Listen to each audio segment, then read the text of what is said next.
ಈ ಚಳಿಗಾಲ ಬಂತು ಅಂತ ಹೇಳಿದ್ರೆ ಸೈನಸೈಟಿಸ್, ಅಲರ್ಜಿ ಅಥವಾ ಮೂಗು ಬ್ಲಾಕ್ ಆಗುವಂಥ ಸಮಸ್ಯೆ ಇರೋರಿಗೆ ಭಾರಿ ಹಿಂಸೆ ಆಗುತ್ತೆ.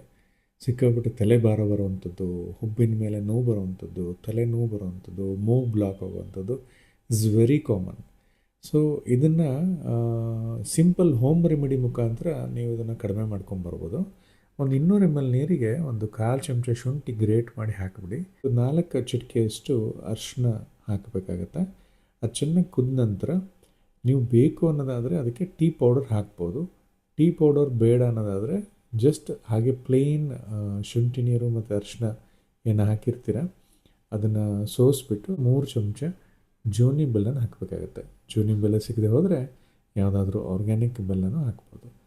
ಇದನ್ನು ಬೆಳಗ್ಗೆ ಮತ್ತು ಸಂಜೆ ಖಾಲಿ ಹೊಟ್ಟೆಯಲ್ಲಿ ಸೇವನೆ ಮಾಡೋದ್ರಿಂದ ಸೈನೋಸೈಟಿಸ್ ಕಡಿಮೆ ಆಗ್ತಾ ಬರುತ್ತೆ. ಯಾರಿಗೆಲ್ಲ ಸೈನೋಸೈಟಿಸ್ ಜಾಸ್ತಿ ಇರುತ್ತೆ, ಸಿನಾರೆಸ್ಟ್ ಟ್ಯಾಬ್ಲೆಟ್ ತೊಗೊತಾ ಇರ್ತೀರ, ಜೊತೆಯಲ್ಲೇ ಇದು ಕೂಡ ನೀವು ಬಳಸ್ತಾ ಬರ್ಬೋದು.